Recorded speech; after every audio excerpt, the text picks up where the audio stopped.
Hello and welcome to Sean White's Solar and Energy Storage Podcast. Today we are at Intersolar. We're at a big conference right now in San Diego where it's beautiful and there's palm trees and it's still in February. It is beautiful. Yeah, and it's winter. And today my guest is Jordan Harris, and he is the CEO of this really cool company. And what they have are these little small energy storage systems. And like, you know how batteries are heavy? Well, they're using that to their advantage. And so they're weighing them down with the batteries. So welcome to the show, Jordan. It's good to be here, Sean. Thank you. Yeah, yeah. Thanks a lot for coming. Or actually, you should. Yeah, thank I should me be for thanking coming, you. Thank you for coming by our booth. I'm at your booth. Yeah, and so how about you say the name of your company, because I don't want to pronounce it wrong. Do you want to guess? Yeah, no, the company's name is Yotta Energy. Yotta So, Energy. Okay. Cool. Yada, yada, yada. Yeah, I You didn't got want it. to say Yoda, so I won't say well, Yoda. we get that sometimes, but it refers to 10 to the 24th.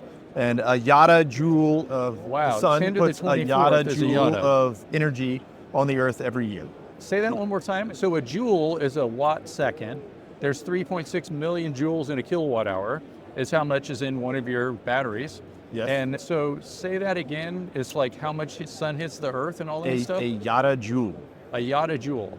10 to the 24th joules. 10 to the 24th is a full heck of a lot. That's a lot. I almost had to swear to say how much that was. And so a Yotta joule is how much energy hits the earth in a year? Is that? Estimated. Approximately, like within like one plus point or order minus, of magnitude or something. Yeah, that's probably right. Well, that's pretty cool. And so that's why you named it Yotta. So it's So our founders named it because of that, yes. okay. So, and the origin story for the company is that they were solar and storage developers and they struggled to figure out where to put batteries. Mm-hmm. And that was a common problem with every site they went to. And they thought, well, if we could deploy in a modular way, the same way modular power electronics deploy on the roof underneath the panel, we could streamline this whole process. And that was the birth of the company. And that was in 2017, and then here we are in 2025, and we've got our second generation product, the Yotta Block, going through UL certification, and we'll be rolling off the production line later this year. Yeah, cool. And one of the things that I've been doing too is I teach a lot of classes on National Electrical Code and NABCEP certification prep and that kind of stuff. And I stole a screenshot off of your website and I put it in my slides. I hope you don't have any attorneys here. We appreciate the free advertising stuff. Yeah, I haven't really said anything bad. I kind of said how it's kind of creative because people are spending money buying blocks of concrete, they call them pavers, to hold the PV modules down on the roof. They call it a ballast. A ballast is something that heavy that holds something down. I have a ballast on my sailboat, keeps it from tipping over. And you guys got one that's a ballast battery. So it's kind of cool. So I'm assuming that it's probably lithium iron phosphate, LFP. It is lithium iron phosphate. And just to address some of the things that they're not spending money on anymore when they choose our system, they're not spending money on many or all of the soft costs that you can uncover when you deploy storage in the C&I environment, whether it's trenching your parking lot, reworking your lease with a customer, pouring a concrete pad, the heavy lift truck to lift the container off the flatbed, potentially upgrading your transformer and switchgear.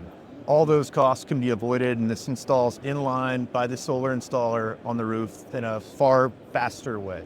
Since they are ballasts, and I noticed that you do have your systems with some concrete blocks, is there any way you could just make them heavier? You could. The Gen 1 product was 53 pounds, and this one's the second generation product. The Yotta Block is the same weight as the Ballast Block. But we want to be compatible with the various ballast racking companies. And so they've designed their systems around 2 or multiple concrete blocks. So that's the reason for the dimension and the weight we chose. Okay, and so the old one is the one I'm familiar with. I haven't even seen the new one. How long has the new one been out for?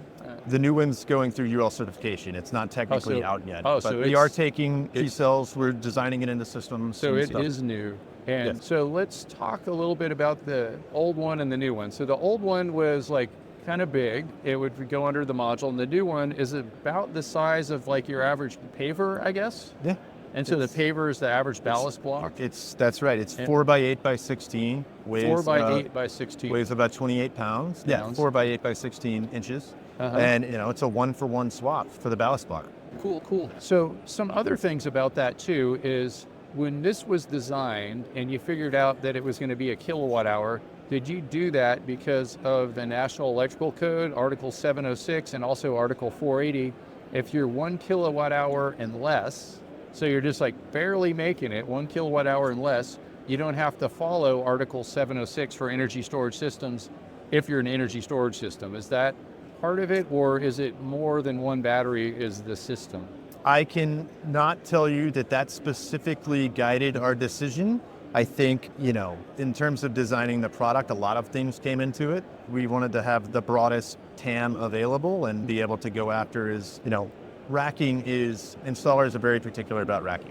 And so we wanted to be compatible with all the rackings so that we could work with all the installers. And so there are some permitting and regulatory benefits from being, a form factor like ours and a size like ours. And that went into the decision making, but that was not the reason for the decision. So let's even talk about what is the energy storage system here? Yeah. So you have these batteries that are the size of a ballast block, and you have an inverter that goes with it. Correct. And the inverter also plugs into PV, I guess? Yeah. Is that? Yeah. And so is it like one inverter to one battery to one module? Is that how you're? No, it's a 4-port microinverter. So in a solar only and then a solar plus storage context, it's 4 panels to one inverter. But then you can... how many batteries? How many do you need? Up to 4. So you can put or 0. Or 4 2. or 0 or 1? Yeah, whatever your... What do you see people usually doing, or what do you imagine they will do with the new products? Well, we hope they buy a lot of them. But, it depends on the market. Some markets, solar, it makes sense to maximize the hosting capacity of both solar and storage on the site. In others, it may not make sense yet. But our solution provides future-proof flexibility so you can come back and with no other system upgrades, unplug your panel to your inverter, drop the battery, and plug it back in. And now you've got solar plus storage. Yeah. So it gives building owners that future-proof flexibility to make those changes. So I guess it's a little confusing too on where you draw the line to where is the energy storage system, where is the solar system. So they would be separate according to the code, and you're going to plug in one of these batteries, and the battery, I guess, goes directly to the inverter. Yes. We interrupt you for a very important announcement. Shawn White's Solar and Energy Storage Podcast has been brought to you by Shawn White's Solar and Energy Storage Podcast. That's right, Shawn White is sponsoring his own podcast, and he wants to remind you to go check out some of his classes. You can go to SolarSean, that's solar, SEAN.com, and then click on the links to check out his classes. You can check out his heat spring classes, and you can also hire him to teach classes for you, like at your company, something like that. Now back to the show. And so how big is the inverter? The 480 is an 1800 watt inverter. So 1800 watts, is it how many batteries, how many ballast blocks of space does it take approximately? What, are we talking batteries or just the like physical your batteries, dimensions of the inverter? which are about the same as a ballast block. Yeah, so it could do 4. Yeah, so you can plug 4 into it, but the physical size of the inverter compared to the battery. Is it double, triple? No, it's not double. It's got different dimensions. It's a bit more of maybe the size of a laptop is probably a good way. I can show you on the other side of the booth. It's about the length and width of your MacBook. It's not the height thickness. Of the thickness. And then the thickness a few inches or something That's like right. that? It's a few inches. Okay, so it's probably not too much different in the size of the battery, but it's just a different shape.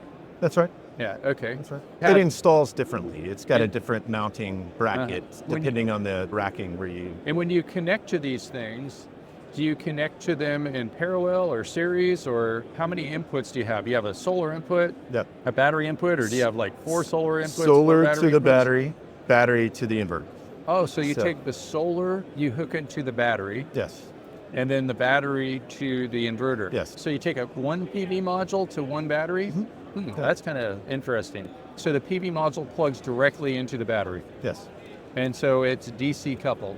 Correct. And does it have any kind of DC disconnect or anything like that? I would call that probably your PV system is small. It's one module, I guess, because it's going right to a battery. So that's interesting. A single module PV system. Oftentimes with microinverters, you have multiple modules that are a PV system because you're turning them off with one disconnect that's just for solar. But your disconnect that's going to be coming out of your system, like a circuit breaker or something like that, would be disconnecting PV system and an energy storage system, so it wouldn't be the PV system disconnect. Is there any switch for the PV going to the battery, or is it just the connectors? Just the connectors. Interesting.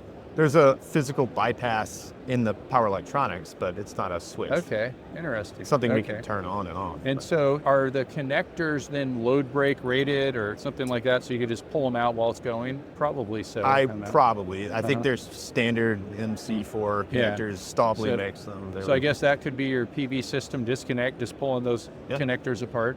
And then for your energy storage system disconnect, it's kind of weird because the PV goes right into it. It's just like a very unusual thing. You know what it kind of reminds me of? Is in 2008 when that company came out with a microinverter and people didn't know what category to put it in. Yeah. Yep. Mm-hmm. Well, consumer education and AHJ education is a big part of our job. And so then coming out of the battery, going into the inverter, it seems to me that you kind of have two energy storage system disconnects, which is okay, but you have to disconnect the PV and you have to disconnect the battery. But the other thing too about the energy storage system is it is so small, because it's 1 kilowatt hour or less, that you don't have to comply with Article 706, which means you go to chapters 1 through 4 in the NEC. So that's... I'm going to take your word for kinda that. cool. I don't know the chapters. All right, yeah. So you're a CEO. What's your background? Yes, thank you. Yes, it is. I'm not an engineer or an electrician by trade. Prior background was in venture investing, so deployed more than $1 billion in the solar and battery storage value chains. Prior to that, I was in investment banking, covering both traditional and energy transition. A long time ago, I was in the Marine Corps. Okay, great. But, here in San Diego? I did, actually. I went to boot camp in San Diego. And Yes. it's a long story, but I enlisted in 2004. Yeah, anyway. Yeah, I once had a friend this was a long time ago. I called him my redneck shaman. Okay. And he was from Idaho, and he found a plane that somebody crashed and died in, and he was a teenager. He figured out how to fly it. He flew it to San Diego when he was like 16 or 17, lied about his age, and then he went and joined World War II to, Oh, wow. and he was very successful. Crazy. He was Your redneck shaman? my redneck shaman, and he would like fly in between the waves and then pop up and get the boats. He got a whole bunch of them. Nice. Okay. That's awesome. Yeah. That's awesome. That's a crazy story. So tell me more. What's going on with the Yotta? Yeah, so, our main focus from both an engineering and a sales perspective is getting this product, the Yotta Block, through UL certification. Expect to have that in Q2, and then getting it into mass production with our contract manufacturing partner here in the US. And so we're laser focused on that right now. It's an important year for the company, and this is what's ultimately going to push us through our inflection point. So one thing I was asking when I first saw your product some years ago at a booth, and I went and asked them, I was like, what does it do to keep the batteries cool? Or sometimes you might even say to warm them up a little bit in the winter. Yes. And so what is the thermal management plan, or your real-time temperature management and your advanced passive thermal design? Okay. So the only way to effectively deploy storage on the roof is to have a thermal management system. Sure. You can be passive, like ours, or active, which creates parasitic load and uses the capacity of the battery, effectively reducing the capacity. Ours is a 3-phase thermal management system. It basically keeps the battery in its ideal operating range throughout the day, and then at night, there's a one-way heat siphon that cools the battery, and then it repeats the cycle the next day. It's passive cooling. In cold environments, there is a heating element in the unit, and we've got deployments in Connecticut, in Colorado, in other places, in colder environments. So it, uses a little bit of the capacity of the battery to maintain temperature in the cold, but it's generally the heat is our biggest concern, and we manage that passively with our solution. And so I guess like with any kind of electronics, when it gets too hot, it just throttles down a little bit? Yes, it would throttle down if it gets too hot. And then when it gets too cold, it's got a heating element in there. And so there's like two different things, I guess, with too cold. One of them would be performance, and another one would be, does it damage something like for certain temperature? So what's the main concern with the cold temperature? Well, about cold, it's if the system is covered with snow for an extended period of time, and the heating element is draining the battery over a long period of time, that could have issues. I'd imagine you could pull it from the grid, maybe? No, it's not. The current version of the microinverter we have is not bidirectional. So Okay. we intend to have that. That's in the roadmap. But right now, again, we're focused on getting the Okay. Yotta Block to UL. Great. So that's a what's next sort of thing. Yep. So All right. Well, good. I think it's pretty cool technology. You know, like I said, I put it in my slides, and now I have to do another screenshot. And maybe, can I have your permission you have our to do permission. that, Yes. to screenshot away? Okay. Yeah. All right. So please do. Mhm. And if All right. any of these aspiring solar installers or developers or EPCs or want to talk, we're available. They can reach us at Yotta Energy. So YottaEnergy.com.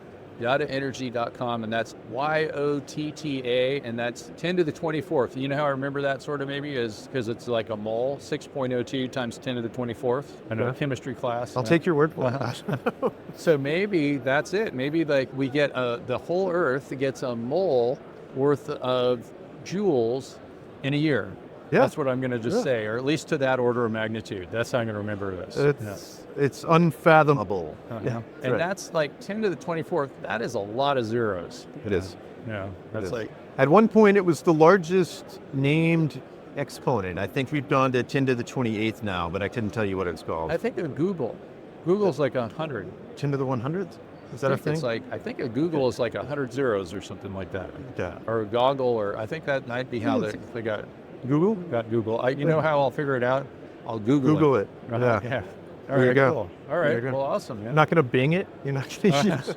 I'll bing something, man. on. but I've always thought that your stuff was super creative. Another thing that I thought about too is like I have a lead keel in my sailboat, and so it's like half the weight of the boat, 6 feet under, keep it from tipping over. And then I have lead acid batteries in there. Why can't they just make them the same thing?